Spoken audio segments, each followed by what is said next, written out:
구독과 좋아요는 저희 채널에 큰 힘이 됩니다. 영상통화 화면 속 예상 밖의 장면이 눈에 들어왔다. 어머니, 오해하지 마세요. 남편의 다급한 목소리, 그 어떤 순간보다 낯설었다. 그때 나는 알았다. 이 결혼은 이미 끝나 있었다. 예고를 준비하는 중이 딸 하나. 그 아이를 케어하며 가정주부, 아내, 며느리로 살아온 42살 선지영. 결혼한 지 어느덧 17년이 지났다. 그 세월 동안 나는 참 많은 걸 잃었고 또 잊었다. 처음 결혼할 때 나는 사랑이란 게 끝없이 견딜 수 있는 힘이라고 믿었다. 하지만 지금은 안다. 사랑보다 더 오래 남는 건 책임이라는 걸. 남편이 바람을 피우는 걸 몰랐던 건 아니다. 퇴근이 늦어지고 옷에서 낯선 향이 섞여 나올 때마다 가슴이 식어갔다. 그래도 묻지 않았다. 살아야 했으니까. 그에게 따지기보다 조용히 밥상을 차리는 게 더 익숙했다. 당신도 힘들지? 그 한마디면 내 하루는 조금 덜 외로워질 줄 알았다. 하지만 그 말은 단 한 번도 돌아오지 않았다. 시어머니는 늘 손주 이야기를 꺼냈다. 아들 하나 더 낳을 생각은 없니? 그 질문엔 내 몸도 내 마음도 지쳐 있었다. 나는 이미 2번의 유산을 겪었고 그 이야기는 누구에게도 하지 않았다. 친정에서는 늘 생활비 얘기가 끊이지 않았다. 지영아, 엄마가 병원비가 좀 필요해서. 그 말에 무너지고 다시 봉투를 챙겼다. 누구에게도 싫다고 말할 수 없는 삶이었다. 그렇게 하루하루가 흘렀다. 아침이면 재봉틀을 켜고 점심이면 빨래를 개고 저녁이면 식탁을 차렸다. 남의 옷은 잘도 고쳐지는데 정작 내 인생은 아무리 꿰매도 터져나왔다.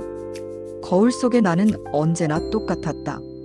편하게 묶은 머리, 늘어진 티셔츠, 입술엔 색 하나 없는 얼굴. 시간은 흘러갔지만 내 모습은 멈춰 있었다. 그러던 어느 날 딸 하나가 피아노를 치기 시작했다. 예고 준비를 한다며 하루 종일 손끝으로 건반을 두드렸다. 그 소리가 이상하게 따뜻했다. 나는 문틈 사이로 그 아이를 지켜봤다. 하얀 손가락이 건반 위를 오르내리며 세상에 없는 소리를 만들어내고 있었다. 그 순간 마음 한구석에서 묘한 감정이 일었다. 저 아이는 나와는 다른 길을 걷겠구나. 그 생각이 부러우면서도 아팠다.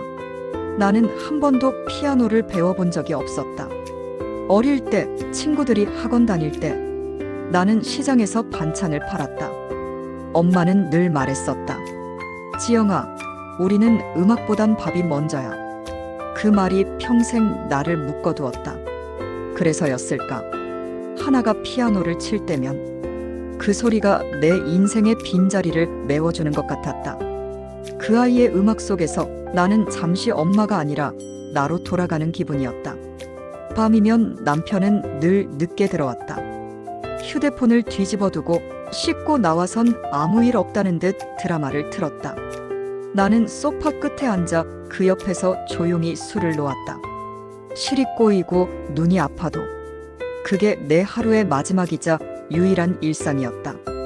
결혼 17년 차, 나는 모든 게 익숙했다. 무관심도 외로움도 포기조차도. 하지만 딸의 건반 소리는 달랐다. 그 소리는 나를 흔들었다.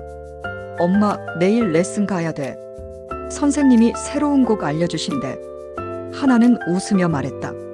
그 말 한마디가 이상하게 마음에 남았다. 그날 밤 나는 조용히 불 꺼진 거실에서 피아노 건반을 만져보았다. 먼지 쌓인 하얀 건반. 한번 눌러보니 도의 소리가 났다. 그 단 하나의 소리가 이상하리만큼 따뜻했다. 그날 이후 나는 조금씩 달라지기 시작했다. 언젠가 한 번쯤은 나도 저 아이처럼 내 마음을 건반에 올려놓고 싶다고 생각했다. 봄비가 내리던 목요일, 지영은 재봉틀 앞에서 고객 주문 마감을 하느라 정신이 없었다. 그날 남편은 평소보다 일찍 출근했고 이상하게도 향수가 유난히 진했다. 오늘은 회식이 없겠지. 그녀는 습관처럼 중얼거렸다. 하지만 휴대폰에는 아무 연락도 없었다. 시간은 저녁 6시. 딸 하나는 레슨 중이었다. 지영은 저녁 반찬을 데우다가 문득 멈췄다. 냄비 속 된장찌개가 자꾸만 끓어넘쳤다. 마음이 불안했다. 그 시각 남편 김정민은 사무실 근처 한 와인바에 있었다. 조용한 조명 아래 마주 앉은 여자가 잔을 기울였다. 짙은 붉은 립스틱, 얇은 팔찌. 그녀의 이름은 유진. 같은 팀의 디자이너였다. 오늘은 일 얘기 말고요. 그냥 우리끼리 있자. 남편은 잠시 머뭇거리다 고개를 끄덕였다. 그의 눈빛엔 이미 죄책감 대신 익숙함이 자리 잡고 있었다. 두 사람은 식당을 나와 호텔 근처 거리로 걸어갔다. 비가 살짝 내렸다. 그녀가 그의 팔에 우산을 씌웠다. 팀장님, 젖어요. 그는 웃었다. 괜찮아요? 유진 씨랑 있으면 비도 나쁘지 않네요. 그녀의 웃음소리가 밤 공기를 적셨다. 그 웃음은 지영이 한때 갖고 있던 젊음의 소리였다.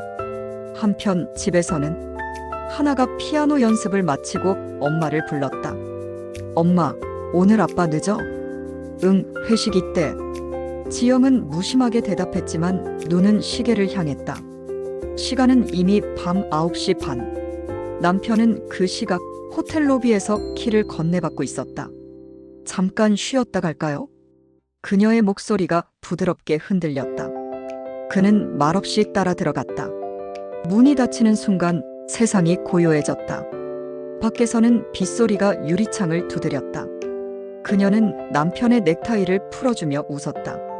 팀장님, 오늘은 일 생각하지 말아요. 그는 대답하지 않았다.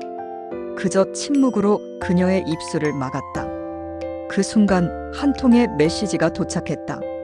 보낸 사람 지영. 내용 비 많이 오는데 우산은 챙겼어요? 그는 휴대폰을 잠시 바라보다가 천천히 화면을 뒤집었다. 그리고 다시 입을 맞췄다. 그녀의 향수 냄새가 방안을 채웠다.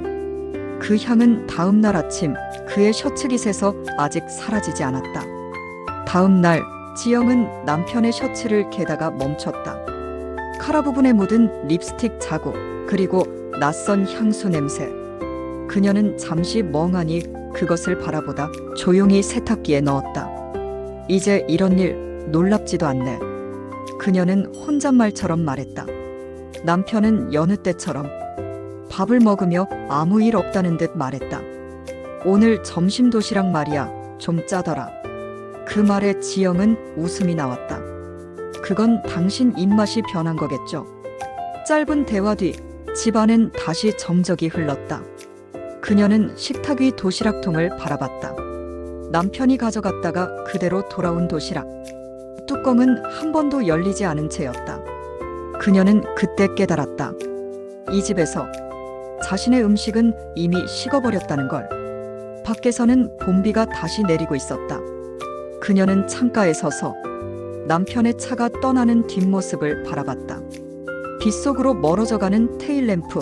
그 불빛이 마지막 희미한 사랑처럼 번져 사라졌다. 지영은 문득 손가락을 바라봤다. 결혼반지 위로 빗방울이 떨어졌다. 그 반지는 아직 그대로였지만 그녀의 마음은 이미 벗겨지고 있었다. 토요일 오전, 하나는 늘 그렇듯 피아노 레슨을 가는 날이었다. 나는 늘 그 아이를 데려다주고 교실 밖 의자에 앉아 기다리는 게 일상이었다. 오늘은 새 곡이에요. 교실 안에서 들려오는 남자의 목소리가 부드러웠다. 그게 처음이었다. 딸을 가르치는 선생님의 목소리가 그토록 다정하게 들린 건 문틈 사이로 보이는 풍경은 평화로웠다. 하나는 집중하며 건반을 바라보고 그의 손끝은 조심스레 아이의 손을 이끌었다.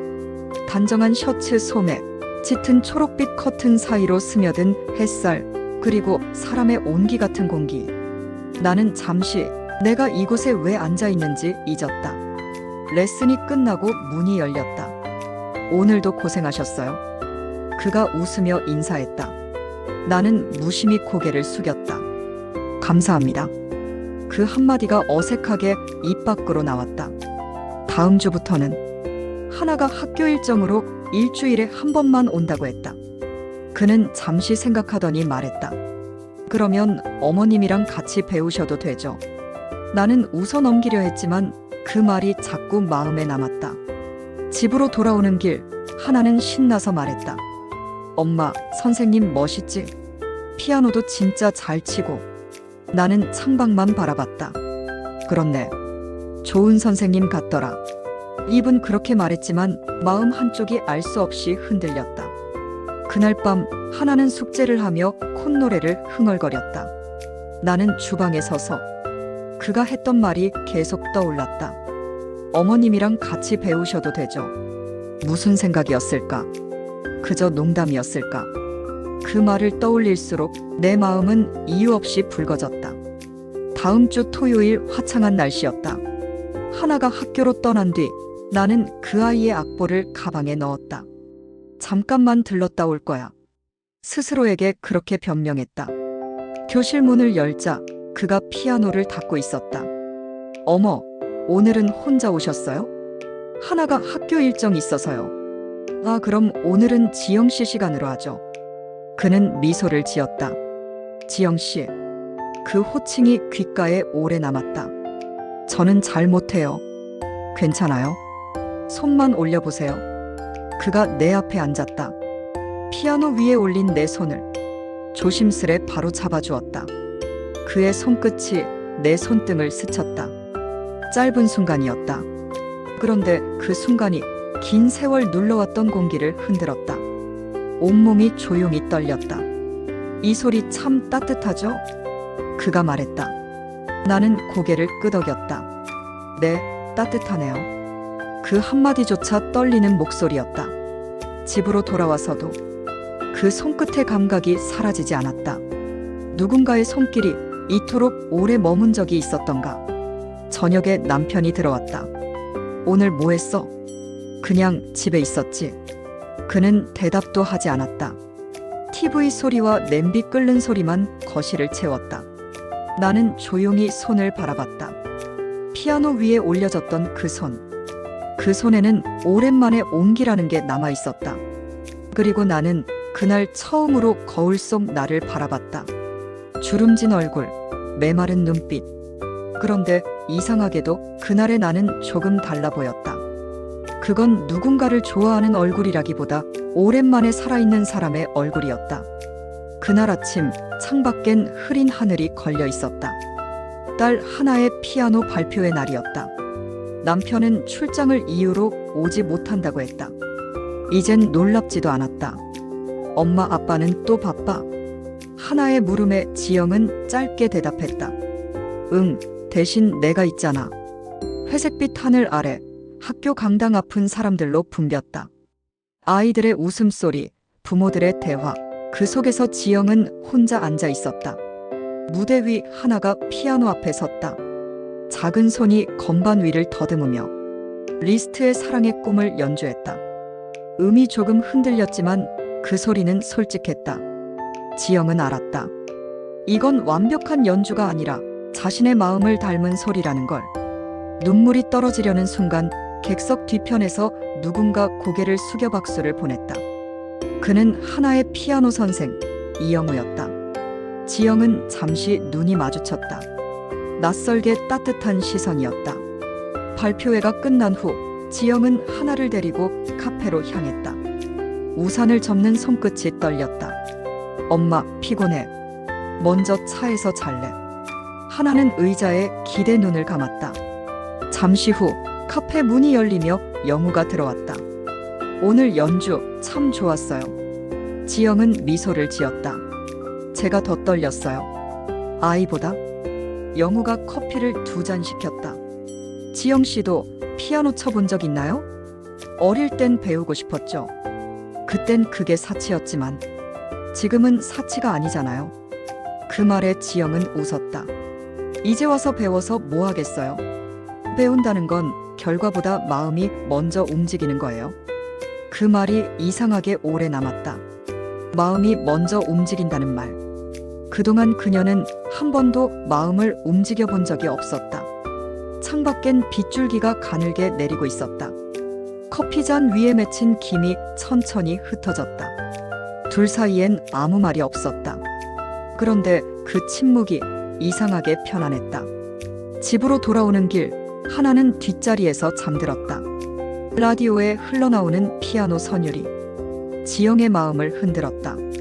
그날 밤 지영은 오랜만에 피아노 앞에 앉았다. 하나가 쓰다 남긴 악보 위로 손을 올렸다.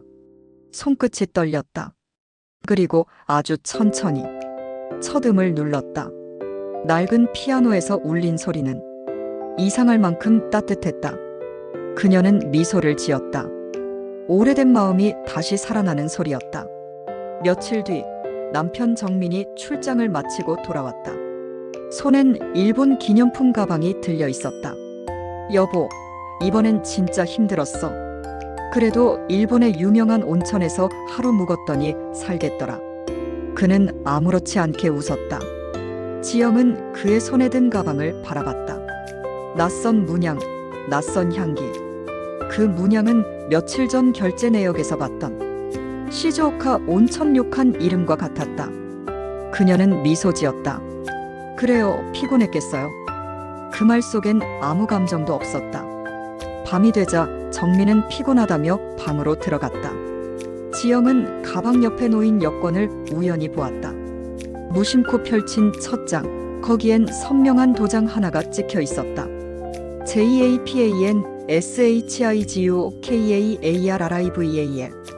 그녀의 손끝이 멈췄다.